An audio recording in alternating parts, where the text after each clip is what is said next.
उसके बाद link building की बात करें तो बैकलिंक्स भी दो तरह के होते हैं, do follow and no follow. Do follow में क्या होता है कि जिससे भी आपको बैकलिंक मिल रहा है तो उनका जो लिंक जूस है वो आपके पास भी ट्रांसफर हो जाता है, जो उनका अथॉरिटी है वो आपके वेबसाइट पर भी आ जाता है। नमस्कार, जोहार, मैं हेमंत कुमार। पिछले वीडियो में मैंने आपको बताया है कि आप किस तरह एक SEO optimised, SEO friendly blog article लिख सकते हैं, और उस वीडियो में मैंने आपको जो एसईओ स्ट्रेटेजी बताया है उसे ऑन पेज एसईओ कहते हैं। और आज की इस वीडियो में हम बात करेंगे कि ऑफ पेज एसईओ क्या होता है और आप अपने ब्लॉग वेबसाइट पर ऑफ पेज एसईओ कैसे कर सकते हैं। So without wasting any time, let's instil your mind. नमस्कार, जोहार, मैं Hemant Kumar. Be focused, don't feel focused. So friend, सबसे पहले यहाँ पर हम बात करते हैं कि ऑन पेज एसईओ और ऑफ पेज एसईओ में आखिर क्या डिफरेंस है, क्या अंतर है। और जैसे कि इसके नाम से ही आपको मालूम पड़ रहा होगा, ऑन पेज यानी आप अपने खुद के पेज, खुद के वेबसाइट को ऑप्टिमाइज करते हैं, पेज लेवल पर सारा ऑप्टिमाइजेशन होता है। और ऑफ पेज यानी कि आप खुद के वेबसाइट पर ऑप्टिमाइजेशन नहीं करते हैं। तो जो भी एसईओ स्ट्रेटेजीज हैं जो हम खुद के वेबसाइट पर ना करके हम अपने खुद के वेबसाइट को भी रैंक कर सकते हैं, उसी को हम ऑफ पेज एसईओ कहते हैं। सो अब यहाँ पर मैं आपको बताता हूं कि ऑफ पेज के क्या क्या तरीके हैं, आप किस तरह से ऑफ पेज एसईओ कर सकते हैं। सो अभी जैसे मैंने आपको बताया कि ऑन पेज एसईओ आप अपने खुद के वेबसाइट लेवल पर ऑप्टिमाइजेशन करते हैं। So on page SEO is controlled by web masters.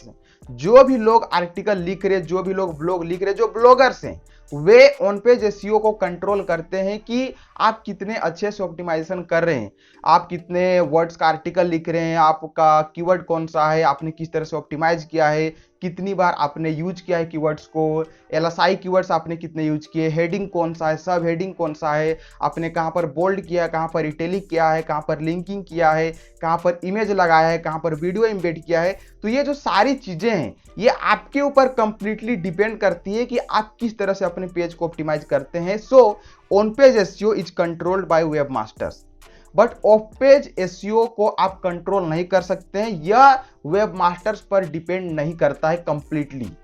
Of page SEO में क्या होता है कि जो क्वालिटी सिग्नल्स है आपके वेबसाइट से रिलेटेड, तो ये यूजर्स के द्वारा भेजा जाता है, जो बोट से, सर्च इंजन के जो स्पाइडर्स है उनके पास जो आपका सिग्नल है कि आपका वेबसाइट कैसा है, वो यूजर के द्वारा भेजा जाता है। जो भी लोग आपके वेबसाइट पर आते हैं, विजिट करते हैं, आपका कंटेंट कंज्यूम करते हैं। सो यहाँ पर अगर हम कुछ फैक्टर्स की बात करें जो ऑफ पेज एसईओ में काफ़ी हेल्प करता है, सबसे पहले तो बैकलिंक्स में भी, अगर आप ब्लॉगिंग फील्ड में है तो इसके बारे में कभी ना कभी सुना ही होगा। तो बैकलिंक क्या होता है कि हमारे वेबसाइट का लिंक किसी दूसरे के वेबसाइट में दिया गया है, तो उसी को हम बोलते हैं बैकलिंक। मान के चलिए आपका एक वेबसाइट है और मैंने अभी हाल ही में एक आर्टिकल लिखा है, और मेरा यह जो आर्टिकल है आपके किसी आर्टिकल से रिलेटेड है, तो आपने सोचा कि हेमंत का आर्टिकल का जो लिंक है उसे मैं अपने ब्लॉग पर लगा दूंगा, और वो लिंक कैसे लगाते हैं उसके रिलेटेड मैंने पिछले वीडियो में ही बताया है। सो इस प्रकार जो भी लिंक आपको किसी दूसरे वेबसाइट से मिलता है उसे हम बोलते हैं बैकलिंक। सो बैकलिंक काफी बड़ा रोल प्ले करती है ऑफ पेज एसईओ में।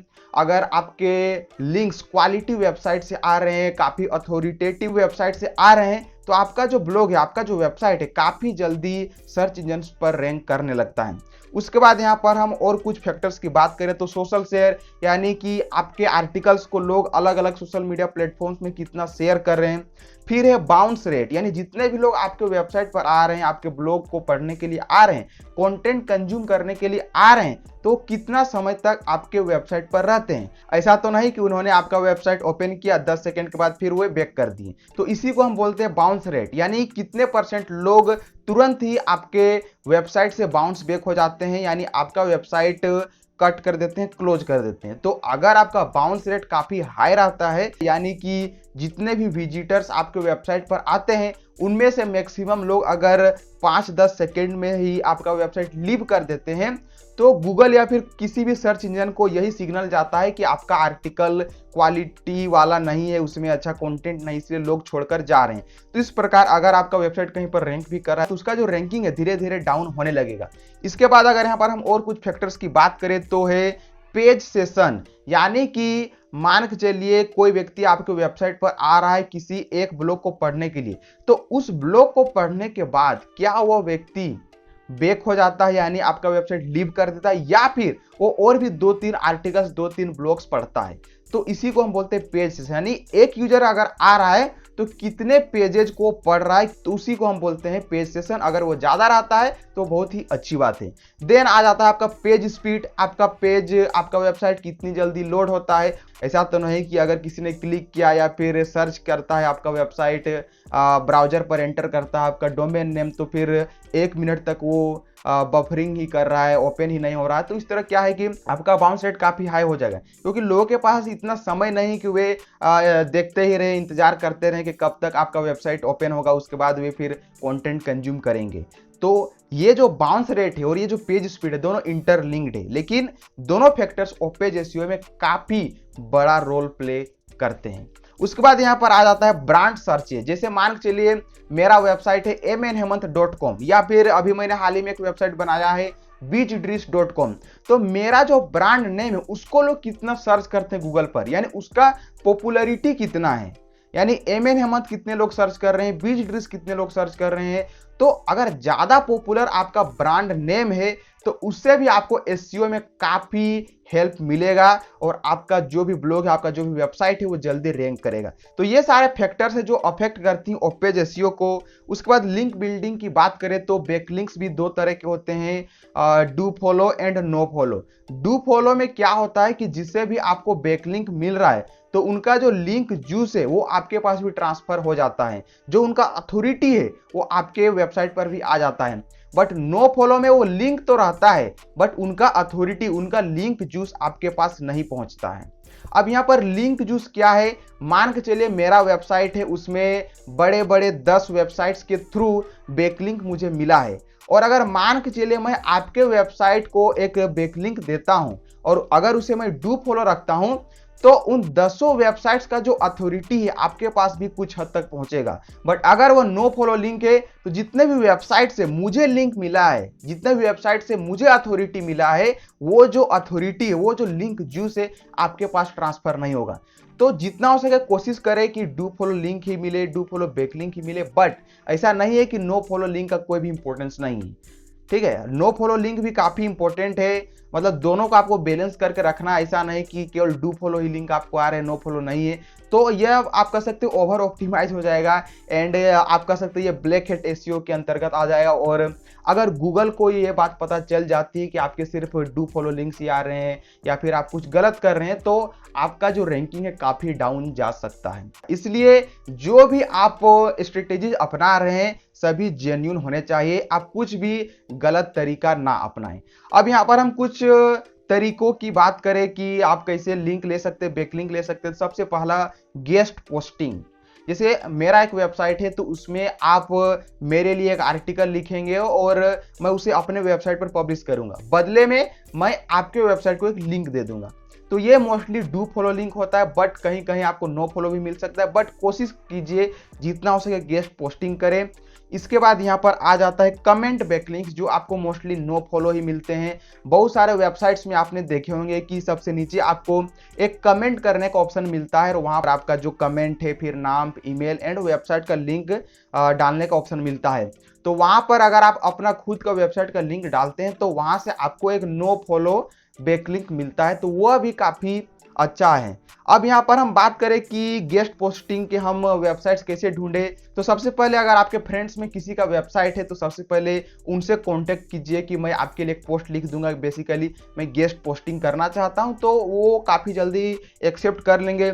या फिर आप डायरेक्टली जितने भी वेबसाइट्स है उनमें जो कॉन्टेक्ट अस पेज होता है वहाँ पर जाकर भी आप उन्हें मैसेज कर सकते हैं, या फिर अगर उनका ईमेल आईडी आपको मिल जाता है तो उन्हें आप ईमेल भेज सकते हैं कि मैं आपके लिए गेस्ट पोस्टिंग करना चाहता हूं। तो मैक्सिमम चांसेस है कि आपको गेस्ट पोस्टिंग के अपॉर्चुनिटीज मिल जाएंगे।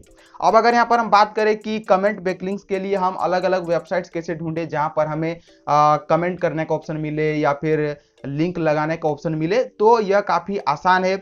जस्ट आपको गूगल पर टाइप करना है आपका जो भी कीवर्ड है जिसके ऊपर आप आर्टिकल्स ढूंढ रहे हैं, अलग अलग ब्लॉग्स ढूंढ रहे हैं। जैसे मान के चलिए मैं ढूंढ रहा हूँ how to grow business online, इस कीवर्ड के साथ कितने से ब्लॉग्स है जहां पर मुझे कमेंट करने का ऑप्शन मिलेगा। तो यहाँ पर मैंने जस्ट टाइप कर दिया है how to grow business online plus leave a reply. तो इससे क्या होगा कि जितने भी वेबसाइट्स में ये कीवर्ड है और लीव अ रिप्लाई कीवर्ड है वो सारे यहाँ पर आ चुके हैं। उसके बाद इन सभी को मैं ओपन करके इसमें जो कमेंट सेक्शन मिलेगा वहां पर मैं कमेंट एक डाल दूंगा, ओरिजिनल कमेंट, ऐसा नहीं कि स्पैमी कमेंट, कुछ भी वेरी गुड इस तरह का, मतलब लगना चाहिए कि आप जेन्युइनली इस आर्टिकल को पढ़ने के बाद ही कमेंट कर रहे हैं। जैसे ये मेरा एक वेबसाइट है bizdrish.com, यहाँ पर मैंने एक आर्टिकल लिखा है how to use YouTube for business growth and marketing, और यहाँ पर भी आपको नीचे कमेंट करने का ऑप्शन मिल जाता है, तो यहाँ पर भी आप कमेंट कर सकते हैं। इस तरह जितने भी आपको वेबसाइट्स मिलेंगे कोशिश कीजिए कि जितना हो सके आप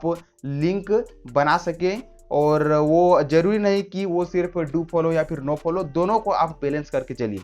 इसके बाद अगर यहाँ पर हम बात करें और कुछ सोर्सेस की, तो वेब 2.0 लिंक्स काफ़ी अच्छा है। अभी वेब 2.0 लिंक्स क्या होता है, ऐसे बहुत सारे ब्लॉगिंग प्लेटफॉर्म से जो फ्री है, जैसे कि blogger.com है, उसके बाद wordpress.com है, तो वहाँ पर आप फ्री में अपना एक ब्लॉग वेबसाइट बना सकते हैं। वहाँ पर आपको एक सब डोमेन मिलता है, तो वहाँ पर आप अपना एक ब्लॉग बना लीजिए ऐसे ही फ्री में, और वहाँ पर एक आर्टिकल लिखिए और उस आर्टिकल में आपका जो मेन वेबसाइट है उसके किसी एक ब्लॉग का लिंक लगा दीजिए, वहाँ से भी आपको एक बैकलिंक मिल जाएगा। तो इस तरह से आप काफ़ी सारे वेब 2.0 लिंक्स बना सकते हैं। देन आ जाता है सोशल मीडिया प्रोफाइल बिल्डिंग। बहुत सारे सोशल मीडिया प्लेटफॉर्म से जहां पर आपको एक प्रोफाइल बनाने का ऑप्शन मिलता है और वहां पर आप अपने वेबसाइट का लिंक भी डाल सकते हैं, तो वहां से भी आपको एक लिंक मिल सकता है। देन आ जाता है इंटरव्यूज। अगर आप थोड़ा बहुत पॉपुलर हो जाते हैं, आप जिस भी फील्ड में काम कर रहे हैं, तो अलग अलग वेबसाइट से आपका इंटरव्यू लेंगे, तो आप इंटरव्यू दीजिए और वहां पर बदले में आपके वेबसाइट का लिंक भी वे डाल ही देते हैं मैक्सिमम चांस है, तो उससे भी आपको काफ़ी अथॉरिटेटिव लिंक्स मिल सकते हैं।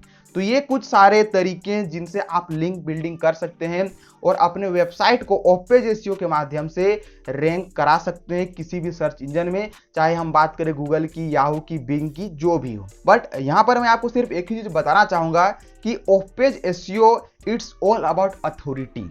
लोग आपको कितना मानते हैं, कितना जानते हैं आपके बारे में, कितना सर्च कर रहे हैं, कितने लोग आपका पोस्ट शेयर करें, कितने लोग लिंक कर रहे हैं, तो यह जो अथॉरिटी आपको मिल रहा है यही आपका ऑफ पेज एसईओ करने में काफी हेल्प करेगा। अब उदाहरण के लिए जैसे मैंने आपको बताया था कि आप लिंक बना सकते हैं, तो यूजुअली जो आप जेन्युइन तरीके से लिंक बनाते हैं, आप खुद से किसी को अप्रोच नहीं करते हैं। अगर आपका कंटेंट किसी को पसंद आता है तो वो अपने वेबसाइट पर लिंक कर सकता है।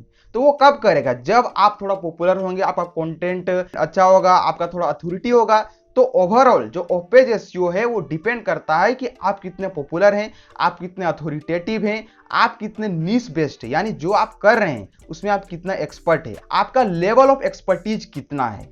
तो ओवरऑल मैं आपको यही कहूंगा कि ऑफ पेज एसईओ जितना हो सके यूजर्स के द्वारा अगर सिग्नल जाता है गूगल को या फिर किसी भी सर्च इंजन को, तो वो काफ़ी अच्छा रहता है। बट जितना हो सके आप भी अपने एंड से कर सकते हैं, जो भी मैंने आपको तरीके बताए लिंक बिल्डिंग के या फिर पेज स्पीड बढ़ाने के, सोशल शेयर कैसे बढ़ा सकते हैं, क्वालिटी आर्टिकल होगा तो लोग शेयर करेंगे ही। तो ओवरऑल इस तरह से आप ऑफ पेज एसईओ करके अपने ब्लॉग, अपने वेबसाइट को किसी भी सर्च इंजन में रैंक करा सकते हैं।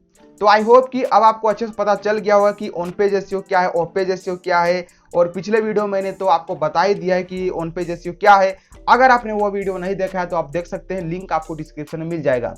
तो अगर आपको वीडियो अच्छी लगी तो आप इसे लाइक करें और हो सके तो इसे फ्रेंड के साथ जरूर शेयर करें ताकि उन्हें भी इसके बारे में पता चल सके। और अंत में मैं आपको यही कहूंगा, खुश रहिए, मस्त रहिए, तंदुरुस्त रहिए और हमेशा काम में व्यस्त रहिए।